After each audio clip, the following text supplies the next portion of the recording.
Hi doctor, good morning. Doctor, ഇപ്പോൾ ഈയിടെയായിട്ട് heal ലൈഫിൽ കുറേ അധികം ആൾക്കാർ ആയുർവേദ കോസ്മെറ്റോളജി അന്വേഷിച്ച് ഹീൽ ലൈഫിൽ വരുന്നുണ്ട്.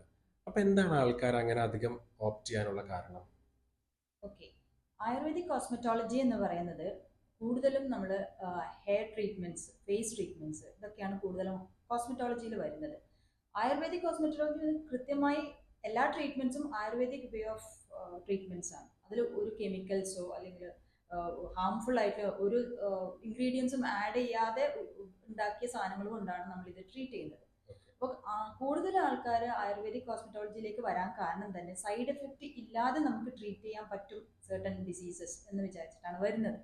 അപ്പം കോമൺലി നമുക്കിപ്പം കാണാൻ പറ്റുന്ന കാര്യങ്ങൾ എന്ന് വെച്ചാൽ ലൈഫ് സ്റ്റൈൽ കാരണം, ഫുഡ് കാരണം, എയർ പൊല്യൂഷൻ കാരണം, വെള്ളം വാട്ടർ പൊല്യൂഷൻ കാരണം മുടി കൊഴിച്ചിലുണ്ടാവുന്നു, സ്കിന്ന് ഭയങ്കര ഡ്രൈ ആയി ഏജ്ഡ് ആയിട്ട് തോന്നുന്നു, റിങ്കിൾസ് കൂടുതൽ തോന്നുന്നു, ഡിസ്കളറേഷൻ കൂടുതൽ മുഖത്ത് കാണാൻ പറ്റുന്നുണ്ട്, ഹോർമോണൽ ഡിസ്റ്റർബൻസസ് കൊണ്ട് ഡിസ്കളറേഷൻസ് വരുന്നുണ്ട്. അങ്ങനെ ഒരുപാട് പ്രശ്നങ്ങൾ മുടിക്കാണെങ്കിലും മുഖത്താണെങ്കിലും ഫുൾ ബോഡിക്കാണെങ്കിലും ഒരുപാട് പ്രശ്നങ്ങൾ ആൾക്കാർ ഫേസ് ചെയ്യുന്നുണ്ട്.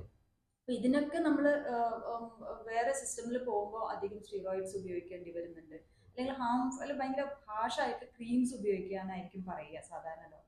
അപ്പൊ അതൊക്കെ ഒരുപാട് കാലത്തേക്കൊന്നും ആർക്കും എടുക്കാൻ പറ്റില്ല. അങ്ങനത്തെ ഒരു ട്രീറ്റ്മെന്റ് പ്രൊലോങ്ഡ് ആയിട്ട് എടുക്കുമ്പോൾ അതിൻ്റെതായ പ്രശ്നങ്ങൾ ഉണ്ടാവുന്നുണ്ട്. അപ്പൊ അത് കാരണമാണ് ആൾക്കാർ ആയുർവേദിക് വേ ഓഫ് ട്രീറ്റിംഗ് എന്ന് പറഞ്ഞിട്ട് ആയുർവേദിക് കോസ്മെറ്റോളജി അത്രയും ഫേമസ് ആവാൻ കാരണം അതാണ്. നമുക്ക് ഇവിടെ തന്നെ ഒരുപാട് പേഷ്യൻസ് അതിനാണല്ലോ വരുന്നുണ്ട്. അപ്പോൾ അങ്ങനെ ഇത് നമ്മൾ ഒരു വേരിയസ് ടൈപ്പ് ഓഫ് ഫേഷ്യൽസ് ഉണ്ട് ഇതിന്. അപ്പോൾ സ്കിൻ ടൈപ്പ് നോക്കി അല്ലെങ്കിൽ ഒരു ബോഡി നേച്ചർ പ്രകൃതം നോക്കിയിട്ട് വാത പിത്ത കഫം നമ്മൾ അതിനെ അനലൈസ് ചെയ്തിട്ട് അവർക്ക് പറ്റുന്ന ഇൻഗ്രീഡിയൻസ് വെച്ചിട്ടാണ് നമ്മൾ ആ ഫേഷ്യൽസ് ചെയ്യുക.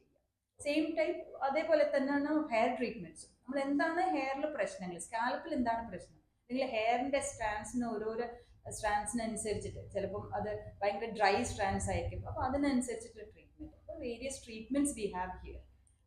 അത് പേഷ്യന്റിനെ കണ്ട് നമ്മൾ അനലൈസ് ചെയ്തിട്ടാണ് നമ്മൾ പ്രിസ്ക്രൈബ് ചെയ്യുക. അണ്ടർസ്റ്റുഡ്.